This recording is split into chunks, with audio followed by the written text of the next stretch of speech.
Hey guys, Thomas back in here, and welcome to the 7 Strangest Batman Villains. If this isn't 7 and I've miscounted, that's not my fault. It's just, I don't know what I'll do if it's 7. And they write a comment. I'm pretty sure it's 7 though. The soundtrack used is featured below. It is the Batman 1989 theme, movie directed by Tim Burton, and the theme is by Danny Elfman. I just have to say that in case WB wants to copyright me, but now I've said it twice. It's written down there, and I've said it in the video, so please don't copyright me. And with that said, let's get straight into this. Number 7. I'd just like to, quick side note, these aren't in any particular order. Kite Man. Charles Chuck Brown is a man who armed himself with kite weapons to be used to commit crimes. He flies with a big kite strapped to him. He also uses a barrage of kites to overwhelm his enemies. He ran afoul of Batman and Robin on different occasions. Kite Man first appeared in Dick, that's Dick Grayson, that's not what you're thinking, in Dick Sprang's illustrated story in Batman 133 of August 1960. He possessed a variety of gimmicked kites, including a jet-powered hand glider that allowed for quick escapes, and a mammoth kite the Kite Man used to shuttle criminals out of Gotham's prison, a flashbulb kite, and a trap net kite. Using kites of his own, Batman tracked down and captured the criminal after he rescued some crooks from prison. He next appeared in Batman 315 in September 1979, this time with a visor over his eyes, which he didn't have in the original story. After betraying some of his hired goons, Batman defeated him again, flying his own bat-shaped kite. Number 6. The Condiment King first appeared in the episode Make 'Em Laugh, voiced by Stuart Pankin. The character was a throwback to the 1966 Adam West Batman series, in which he was whimsical and made many condiment-based puns. For example, the big bad bat guy, I knew you'd catch up to me sooner or later, how I relished this meeting. You're the dynamic Dark Knight versus me, the conceptual Condiment King. Come Batman, let's see if you can cut the mustard. Chased by Batman to the roof of the restaurant, and he slipped on ketchup and fell down, nearly to his death. He was later revealed to be a stand-up comedian who was brainwashed by the Joker, using the Mad Hatter's devices, whom he, along with several other comedians, had unwittingly spurned the previous year.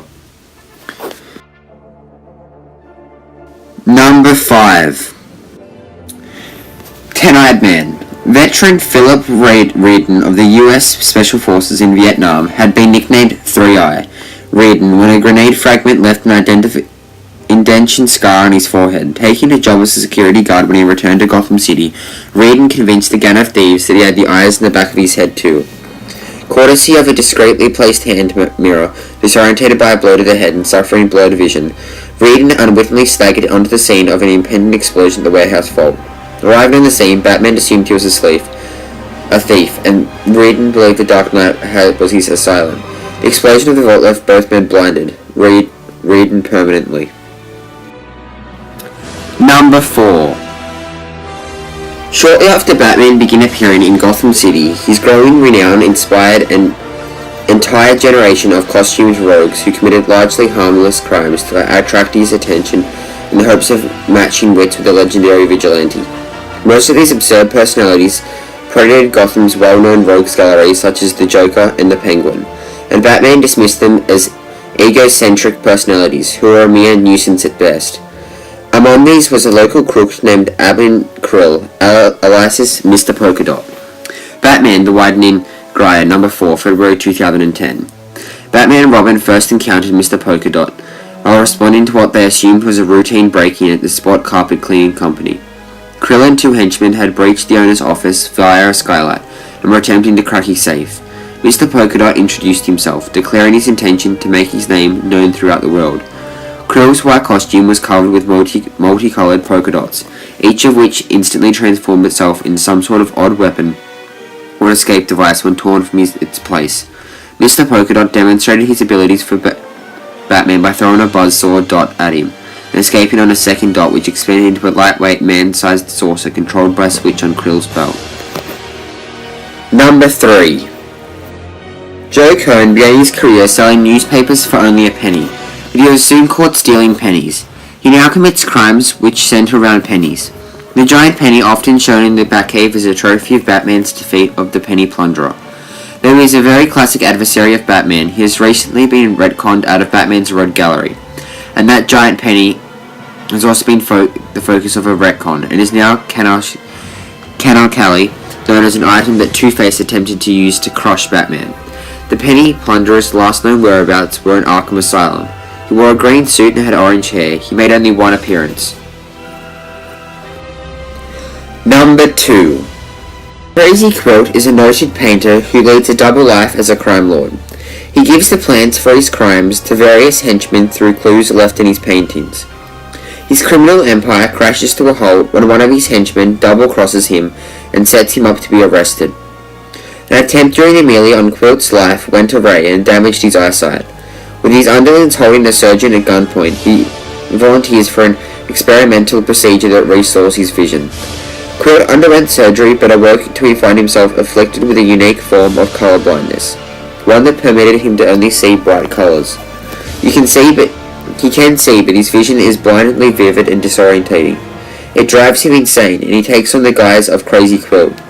The doctor was gunned down, and the painter adopted a multi-hued costume and a helmet equipped with multicolored spotlights. As Crazy Quilt, he faced the boy commandos 4 times. He stopped continually by the boy commandos and sent back to prison. Eventually escaping, Crazy Quilt prepared to move his operations to Gotham City. Number 1.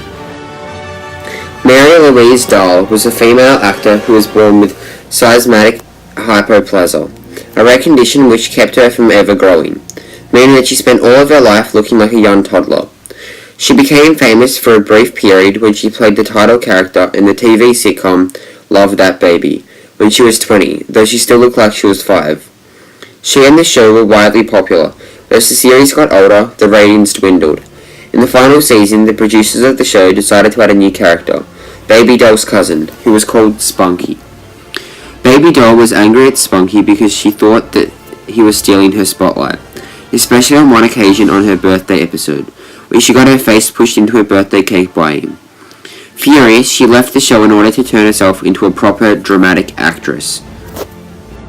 So there you have it, the 7 strangest Batman villains, possibly of all time. I could have included more of this list. I could have included, say, 20 villains, but that video just would have went on and on and on. And I don't think any of you want to sit through like a 20-minute video just talking about pretty bad Batman characters. In my opinion, they're the best Batman characters in all of existence, but that's just my opinion, and I'll definitely watch that video. But for your guys' sanity, I won't. So with that said, I hope you guys did like this video. Make sure to drop a like, comment, and subscribe. And I'll see you guys in the next video. Bye.